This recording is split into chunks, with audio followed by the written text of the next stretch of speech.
As we all know budget 2025 आ चुका है और मिडिल क्लास के लिए बड़ी खुशखबरी है। फाइनेंस मिनिस्टर निर्मला सीतारमण जी ने टैक्स में काफी राहत दी है, लेकिन एक इम्पोर्टेंट बात यह भी है कि पुराने टैक्स मेथड अभी भी एग्जिस्ट करती है। तो चलिए समझते हैं नए टैक्स स्लैब्स को एकदम सिंपल तरीके से। सबसे बड़ा फायदा उनको है जिनकी एनुअल इनकम 12 लाख तक है, मतलब टैक्स इज इक्वल टू 0। और तो और स्टैंडर्ड डिडक्शन पर भी 75,000 की छूट। अगर आपकी इनकम 12 लाख से 1 रुपया भी ज्यादा होगी तो टैक्स स्लैब्स के हिसाब से आपको टैक्स लगेगा। तो चलिए एक एग्जांपल से समझते हैं। राजू जिसकी एनुअल इनकम 25 लाख रुपए है, तो उसकी इनकम पर टैक्स कैसे लगेगा? 4 लाख तक की इनकम पर 0% टैक्स यानी टैक्स नहीं लगेगा। 4 से 8 लाख पर 5% टैक्स यानी 4 लाख का 5% जो कि 20,000 होता है। 8 लाख से 12 लाख की स्लैब पर 10% यानी 4 लाख का 10% 40,000। 12 से 16 लाख के स्लैब पर 15% यानी 4 लाख का 15% जो कि 60,000 होता है। 16 से 20 लाख के स्लैब पर 20% यानी 4 लाख का 20% 80,000।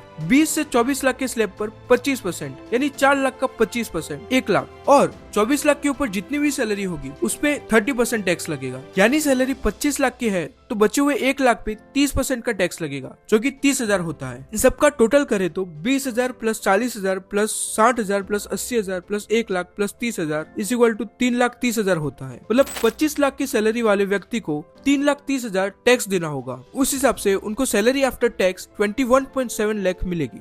तो दोस्तों मैंने आपको टैक्स स्लैब्स एकदम सिंपल तरीके से समझाया। आई होप अब आपको क्लैरिटी मिल गई होगी। अगर आपको कोई भी डाउट हो तो कमेंट करिए एंड फाइनेंस की ऐसी नॉलेज के लिए चैनल को लाइक शेयर एंड सब्सक्राइब कीजिए।